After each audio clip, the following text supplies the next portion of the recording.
안녕하세요. 오늘은 이사야 14장의 말씀을 가지고 하나님의 통치는 이루어집니다, 이런 제목을 함께 은혜를 나누죠.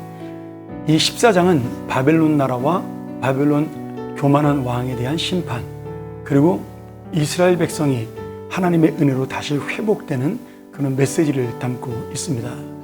1절부터 3절은 하나님께서 이스라엘 백성을 긍휼히 여기셔서 다시 그들의 고향 예루살렘으로 돌아가게 하신다고 약속해 주십니다. 이 놀라운 회복과 그리고 하나님의 구원은 하나님께서 이스라엘 백성을 변함없이 신실하게 사랑한다는 사실을 보여주고 있고, 또 주님이 말씀하신 약속을 반드시 이루신다라는 하나님의 그 신실하신 은혜를 말씀하고 있습니다.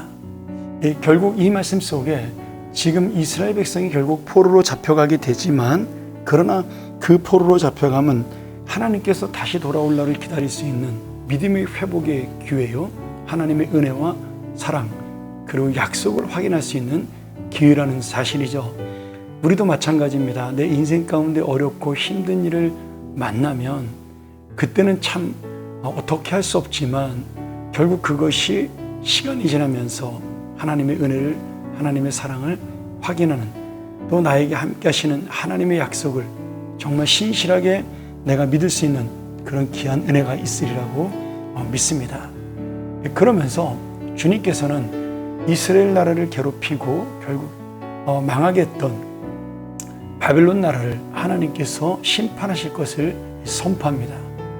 지금 바벨론의 심판과 몰락은 단순히 어떤 왕의 잘못, 인간의 실패, 그것을 말씀하는 것이 아닙니다. 오직 하나님만이 왕이심을 인정하지 않는 인간의 교만, 그리고 강대국의 교만을 심판하시는, 그리고 반드시 하나님께서 이 땅을 통치하시고 다스리신다는 사실을 보여주는 그런 섭리의 역사를 말씀하고 있는 것이죠. 오늘 본문에 보면 아침의 아들 계명성이다, 이런 말씀이 나옵니다. 이 구절은 전통적으로 사탄의 타락을 연상하기도 하죠. 그래서 보통 이 말씀을 우리는 사탄이 하나님을 거역하고 불순종하여 타락한 그런 구절로 표현하고 있습니다. 그런데 이 말씀이 상징적으로는 사탄의 타락을 말씀하지만, 오늘 말씀에서는 교만했던 바벨론 왕이 심판받고 바벨론 나라가 멸망하는 그런 모습을, 정말 추락하는 그런 모습을 우리에게 말씀하고 있는 것이죠. 그렇게 강하고 좋은 성이 순식간에 폐허가 되어버린다는 사실을 말씀하면서 하나님의 능력이 얼마나 위대한가를 다시 한번 말씀하고 있습니다. 하나님을 인정하지 않는 교만, 자신의 욕심대로 욕망대로 사는 교만, 그것이 바로 하나님의 분노를 사고 또 하나님께서 심판하는 이유가 되고, 하나님께서는 그의 교만에 대하여 그의 후손들과 백성들과 이름까지도 전부 남지 않고 멸하여 버린다라고 그렇게 선포하시고 있는 것이죠. 그것뿐만이 아니라 당시의 강대국이었던 아수르, 물론 이것은 이스라엘 백성이 망하기 전의 역사이기 때문에 아직은 아수르가 바벨론에게 망하기 전의 이야기죠. 그런데 지금 강대국 아수르와 블레셋도 이스라엘을 그렇게 괴롭혔지만 하나님께서 결국 그들을 심판하신다는 사실을 분명하게 말씀하면서, 지금 이 모든 세상의 통치, 세상 역사를 하나님께서 주관하신다는 사실을 말씀하고 있는 것입니다. 그러면서 우리가 의지해야 될 분이 누구냐?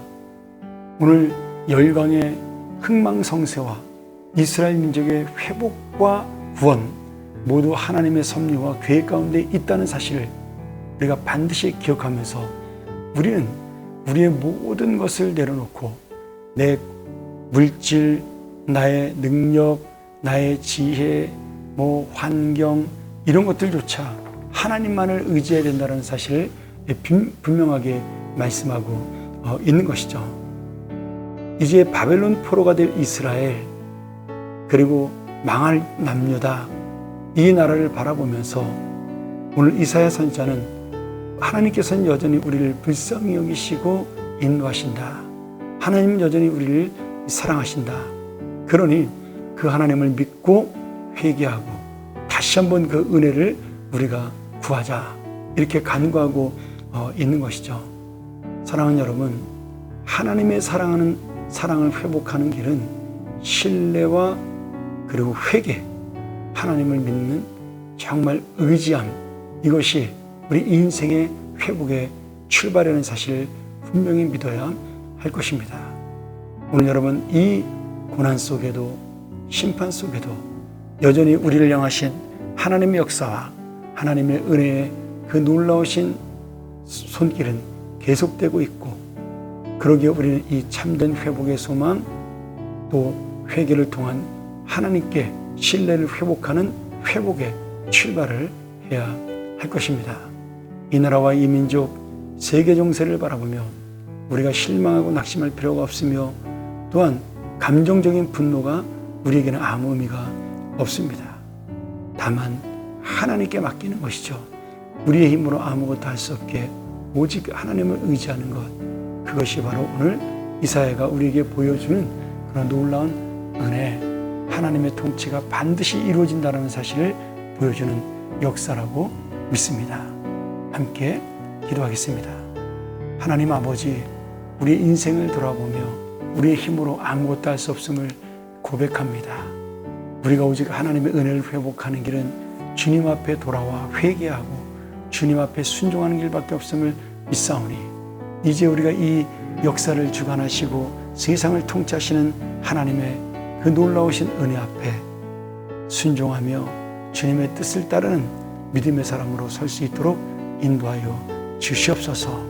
자신의 욕심만을 찾고 자신들의 아니만을 찾는 이 세상 열방들, 하나님이 그들도 다스려 주시고 하나님이 그들도 심판하셔서 하나님의 살아계심을 보여주시며 그들의 마음속에도 회개하는 역사가 일어날 수 있도록 함께하여 주시옵소서. 오늘 주님만 의지합니다. 주님만 믿습니다. 주님의 신실하신 약속을 믿고 힘있게 살아갑니다. 주여, 우리를 잊지 마라 주시옵소서. 예수님의 이름으로 간절히 기도합나이다. 아멘.